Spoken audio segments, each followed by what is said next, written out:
ప్రజలకి ఇబ్బంది వస్తే మాత్రం తప్పకుండా మేము ప్రజల పక్షాన నిలబడతాం, గ్యారెంటీగా నిలబడతాం. ఇవాళ నిలబడతాం, వాళ్ళని ఆదుకుంటాం. మాకు కేసీఆర్ గారు నేర్పించిన సంస్కారం అది. నీలక్క ఉట్టి డ్రామాలు చేసుడు, యాక్టింగ్లు చేసుడు, టీవీ ఫోజులు ఇచ్చుడు, పోజులు కొట్టి పోవుడు, చేయి ఊపుకుంటూ పోవుడు మాతో కాదా?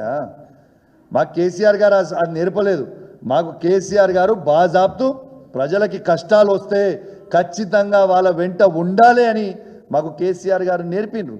మేము కేసీఆర్ గారి బాటల్లో మేము నడుస్తూ ఉన్నాం.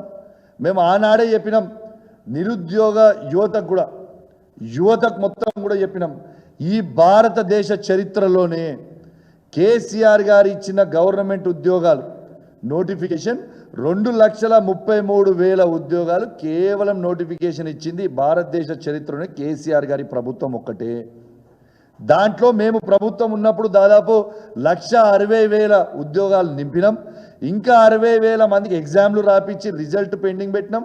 అంటే 2,32,000 ఉద్యోగాలలో 2,20,000 ఉద్యోగాలు గవర్నమెంట్ ఉద్యోగాలు నింపింది కేసీఆర్ గారి ప్రభుత్వం అని మరొక్కసారి యువతకు గుర్తు చేస్తూ ఉన్నాను.